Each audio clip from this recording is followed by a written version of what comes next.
Ça vous en fait combien, là? On a 10. 10. Ouais. Là-dessus, il y en a combien qui vivent à la maison? On a 6. Puis la première, ça fait 8. Une bonne famille. Oh oui, c'est assez d'ouvrage. C'est l'ouvrage, hein? Oui. Si c'était à recommencer, est-ce que vous recommenceriez? Oui. Bien, il faut bien. Ah oui. Moi aussi, quand je commencerais certain. Vous aimez ça, les enfants? Pas d'enfants. Pas de ménage heureux. Je crée, moi. On va goûter à ça, puis... Moi, pas avoir eu d'enfant. Je crée, ça aurait pas été heureux. C'est un bonheur familial qu'on goûte, hein, franchement parler. On en a 4, on en a 5, on en a 6, pas toujours que l'autre, puis on crée toujours qu'on va l'aimer plus que le premier ou que le deuxième. Aujourd'hui, c'est le problème de l'heure. Hein. Le monde ne veut plus de grande famille, hein, c'est compris. Seulement, je sais pas. Moi, si on me demandait si j'en ai trop, je dirais non. Aujourd'hui, est-ce que vous comprenez quand même que les gens de ménage se posent plus de problèmes de ce côté-là? Oui, je les comprends. Mais seulement, je sais pas si on tombe pas dans l'excès, par contre. Avoir des enfants tous les ans, c'est pas d'obligation, vous me direz. Mais seulement, il y a un juste milieu à tenir aussi. Hein. Dans ce temps-là, là, quand les jeunes se mariaient, est-ce que, justement, ils déterminaient d'avance le nombre d'enfants? Oh non, dans ce temps-là, on ne déterminait pas le nombre d'enfants. C'était loin de là. Hein. On acceptait, vous savez, ce que ni plus ni moins notre sort tel qu'il était. Hein. Si vous vous mariez aujourd'hui, est-ce que vous vous renseigneriez sur ces méthodes-là? Certainement que je me renseignerais, hein, parce que on n'a pas eu ces problèmes-là, nous autres, aujourd'hui. Puis dans ce temps-là aussi, on n'avait pas les cours de préparation au mariage. C'est sûr qu'aujourd'hui, je suivrai certainement les cours de préparation au mariage. Puis je trouve que l'éducation pour les deux, les hommes et les femmes, est mieux faite qu'autrefois. Hein? Ils n'ont plus d'avantages à part de ça. Si vous viviez là au jour d'aujourd'hui, que vous ayez suivi ces cours et que vous soyez renseigné sur une méthode... des choses qu'on prendrait qu'on n'avait pas dans notre temps. Ouais. Si vous étiez, disons, renseigné sur une méthode d'espacer les naissances, est-ce que vous l'utiliseriez? Bien, les moyens honnêtes. Il y a certainement des moyens honnêtes. Quand est-ce que c'est que l'homme aime sa femme? Vous savez, je réponds. Hein? Ben, quand tu commences à élever des enfants, c'est là que ça perçoit le bonheur d'un ménage heureux. Vous en envoyez des gens qui n'ont pas d'enfants. Vous en envoyez beaucoup de gens qui ne sont pas heureux aussi. Vous savez? Non, ça se limite pas à ça, mais... Non, mais ça donne des gros On dit que c'est un trait d'union. Oui. Hein? C'est pas pour rien. Est-ce qu'il y a d'autres raisons pourquoi les jeunes en veulent moins des enfants? Après ça, la santé, hein. Puis ça demande tellement d'argent pour vivre à part de ça. Je les comprends. Oui, mais il y a d'autres raisons aussi. Parce que tant qu'ils marient bien souvent la fille, elle travaille. Ils ne veulent pas abandonner l'ouvrage. On travaille tous les deux. C'est pour se gâter encore plus. C'est pour se gâter encore plus, mais ça éloigne la famille. C'est une affaire pour éloigner la famille. Je ne sais pas s'il n'y a pas un égoïsme dans le monde aujourd'hui.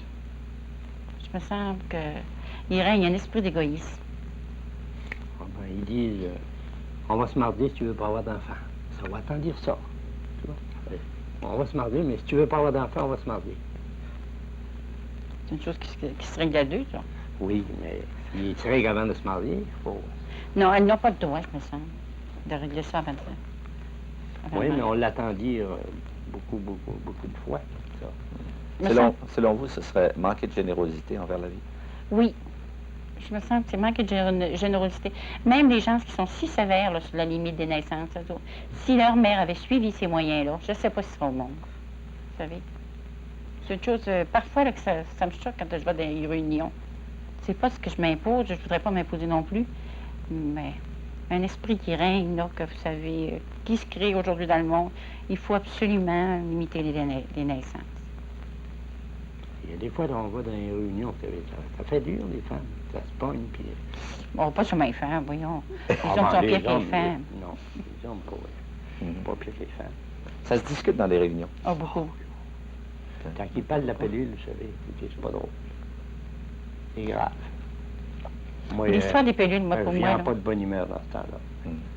Personnellement, vous en pensez pas grand Non. Alors, ça vous ferait pas regretter, vous, d'avoir élevé votre famille? Si à un moment donné, l'Église devenait plus large là-dessus. Non, pas non, je ne le regrette pas, il n'y a pas de danger. Puis elles ont tous leur place. Ils ont tous leur place. Du premier au dernier. Alors que je me suis marié à 25 ans, on leur ferait encore pareil. Bien, l'éducation serait peut-être un peu meilleure. Ce serait normal, voyons.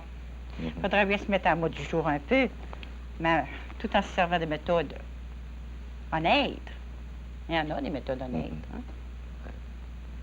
Et qui, si par exemple, en utilisant les méthodes, le couple est moins libre de se manifester son amour, est-ce que vous pensez que ça peut nuire à l'amour? Ah, ça oui. Je l'admets facilement parce que des méthodes autrefois, il y en avait qui les suivaient aussi. Hein? Et puis des fois, on avait des petits secrets entre femmes. Hein? Je sais pas, je pourrais peut-être pas le dire. Il y avait une maman une fois qui disait, oh, je te dis, il faut se surveiller partout, même à table. Pas donner trop d'attention, même à table. Autrefois, il n'y avait pas deux chemins à prendre. Ben oui. Alors, on avait seulement un, il fallait passer là, puis même dans les prédications qu'on avait. Hein. Ben, aujourd'hui, l'Église intervient, mais seulement c'est normal, c'est raisonnable.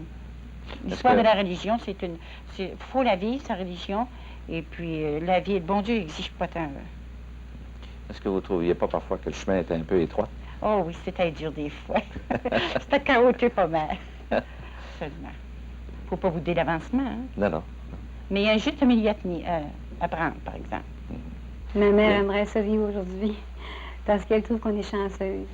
On n'a plus qu'elle, puis on est compris. Puis elle aimerait bien ça tomber à 30 ans comme moi. Ah oui, elle aimerait ça.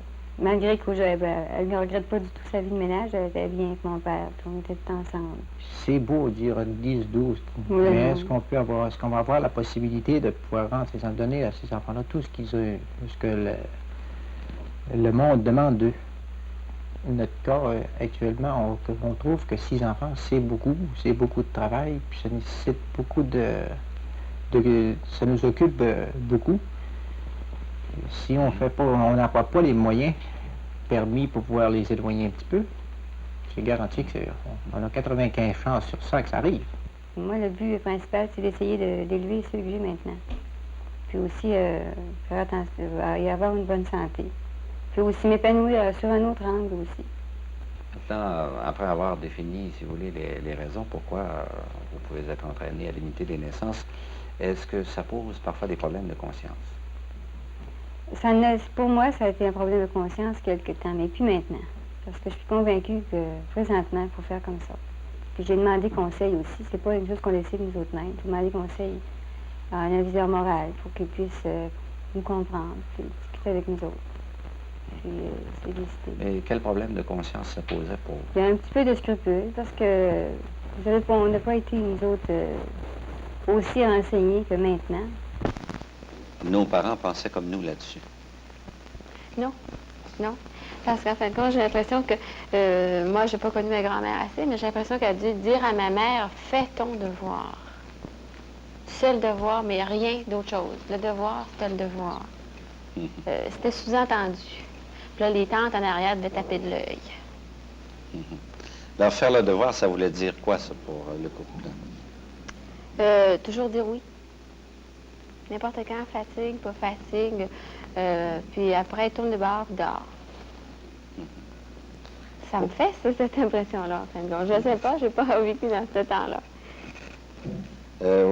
Aucune limitation dans les naissances? Non. C'était pas permis, puis je me souviens, quand il y avait trop d'espace, là, il parlait, puis quand nous, on entrait dans la maison, bien, je tombais sur un autre sujet. Parce que les naissances étaient trop espacées? Ça chuchotait. Qu'est-ce qu'elle fait? Qu'est-ce qu'ils font? Est-ce que vous aviez recours à des procédés quelconques pour espacer les naissances? Nous sommes obligés d'espacer les naissances parce que mon épouse n'a pas une grosse constitution. De toute façon, la nature, ça en est pourvu pour nous-mêmes, parce que à chaque fois que j'ai été grosse de nouveau, ben, j'ai avorté. La nature elle-même nous a posé un arrêt. Mais quant aux moyens à prendre? Pour ma part à moi, la part à mon épouse aussi, il n'y a pas de limite aux moyens à prendre parce que c'est défini qu'il ne faut pas en avoir là, avant 5 ans. Alors, qu'on prenne les moyens qu'on voudra nous autres, pas l'Église, ni un autre organisme, ni médecin, n'importe quoi. C'est nous autres qui décident comment est-ce qu'il faut éviter les enfants. Le moyen le plus sûr. Est-ce que, selon vous, c'est une décision qui doit être prise par le couple? Oui, évidemment. Le couple seul, conjointement, c'est l'accord du couple. Sans, à ce moment-là, que l'Église, par exemple, entre en ligne de compte, advenant le cas où... Bien, de plus en plus, je pense que l'Église a élargi ses vues. Puis je pense qu'il s'en remet plutôt au couple. C'est une affaire entre eux deux. Personnelle. C'est une affaire personnelle. Ouais. Comme infirmière, j'avais rencontré beaucoup de femmes qui venaient accoucher. Non pas accoucher des bébés qu'elles avaient vraiment voulu, mais une fois qu'on les a dans les bras, on les aime bien, mais on ne se rappelle pas qu'à un moment donné, ça a posé vraiment pourquoi, et puis encore, et puis tout ça. Mais elles repartaient de l'hôpital, et puis elles n'avaient pas eu de solution à leur fameux problème, parce que ça en était. Je trouvais que ça faisait trop pitié, puis l'angoisse des femmes qui se demandent d'un mois à l'autre si elles vont être enceintes, je trouve que ça, c'est inhumain. Ça n'a pas de bon sens, il y a de quoi en devenir malade, de toujours se demander est-ce que je vais être enceinte ou si je ne le serai pas, et puis c'est une anxiété qui va en augmentant. Peu importe maintenant les petites difficultés, nous on enseigne la méthode symptothermique qui est un peu difficile, qui a des périodes de continence et tout, mais même si c'est un peu difficile pour les couples, en tout cas il y a quelque chose de positif là-dedans, et puis il me semble qu'au point de vue psychologique, ça n'amènera jamais autant de troubles que cette fameuse anxiété à attendre le jour des menstruations, qui était en fait la preuve qu'elles n'étaient pas enceintes. Ce qui est merveilleux dans la planification, quand le couple réussit à faire une planification, je dirais intelligente un peu, c'est qu'il décide de faire un enfant. Et puis, c'est une chose qui est tellement merveilleuse, avoir un enfant, que c'est pas le hasard qui décide ça, c'est vraiment le couple. Ils ont le plaisir de le vouloir ensemble, puis d'attendre pour voir si c'est vraiment, si leur désir est réalisé. Il y a une atmosphère qui baigne la famille à ce moment-là, il me semble qui n'est pas comparable aux enfants surprises. Parce que avoir la relation entre époux, c'est une invitation à l'enfant. Et puis, dans les temps passés, puis encore de notre temps, souvent, la carte d'invitation, c'est marqué dans le bas, viens pas, j'aime mieux pas. Mais c'est pas une invitation qui est franche, tandis que le couple qui décide de faire un bébé, quand ça convient, à tout point de vue, c'est une invitation vraiment franche, puis ils attendent l'invité sans arrière-pensée. C'est quelque chose de merveilleux que les couples qui ont eu des enfants surprises ne peuvent pas connaître. Quels sont les espacements de naissance entre vos enfants? 4 ans. 4 ans, oui. Est-ce que ça n'a jamais posé chez vous des problèmes de conscience à certains moments? Non pas sur la méthode que vous utilisiez, mais les dates d'espacement. Est-ce que la conscience agit à ce moment-là pour dire, ben, ce serait le temps d'en avoir un autre, ou si c'est uniquement... Ben, à certains points de vue, ça peut être le temps, puis d'autres facteurs font que c'est pas le temps. Et puis... Dans notre cas, il n'y a pas eu de problème de conscience, parce qu'il y avait d'autres raisons majeures qui entraient en ligne de compte. Et déjà, on a fait le point là-dessus. Et puis, il y a peut-être un petit inconvénient, disons. Des enfants qui seraient espacés, en tout cas dans notre condition, qui seraient espacés de 4 ans, comme c'est notre cas, lorsque le deuxième arrive, c'est tout nouveau, d'accord, mais c'est tout nouveau aussi parce qu'on a oublié un peu l'évolution du premier, hein? On a perdu le tout. Disons que oui, disons que oui. Quand je me suis mariée, j'en voulais 6. Bon. Et maintenant? Maintenant, peut-être 4. Mais ça ne veut pas dire que ça va toujours aller en descendant, par exemple.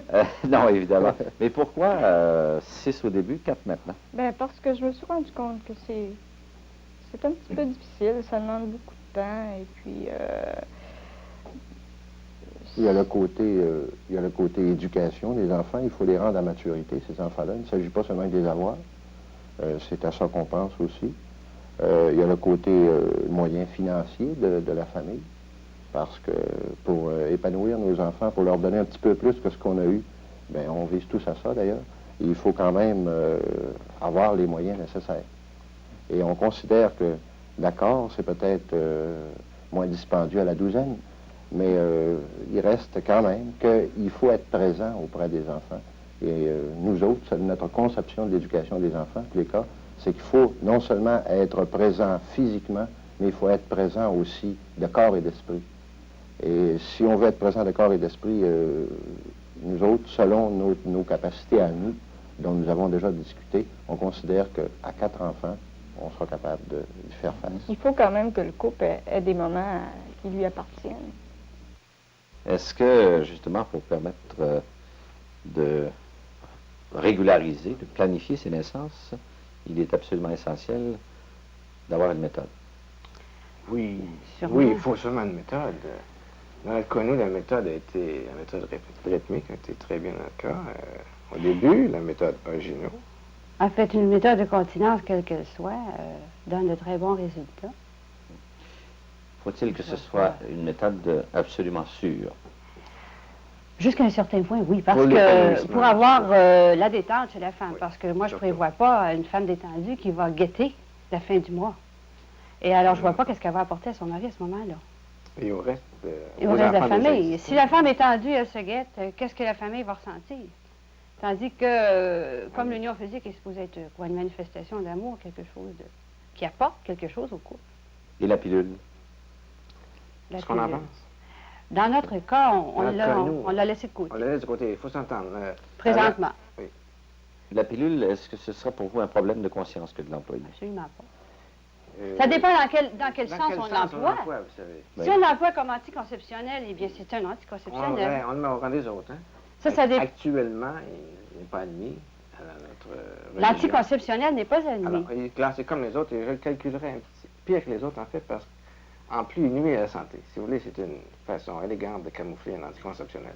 Si elle était médicalement sûre, Ah, bien là, on y penserait. On y repenserait. Il faudrait mettre la chose à l'étude, si vous voulez. On n'est pas fermé à toutes ces choses nouvelles. On n'est jamais arrêté, C'est nous. toujours à l'étude, tout ça. C'est toujours à l'étude, tout ça. D'ailleurs, quand on s'est mariés, on ne pensait pas comme on pense aujourd'hui. C'est sûr. Et voyez, à ce moment-là, il n'y avait que la méthode Ogino, où on ne parlait presque pas de la méthode symptothermique. Présentement, on en parle beaucoup et on a trouvé qu'il y avait plus d'avantages parce qu'elle apportait beaucoup plus de sécurité. Et personnellement, j'ai trouvé une détente merveilleux pour les tout à fait différente de ce que j'avais avec la méthode Ogino. La détente est complète.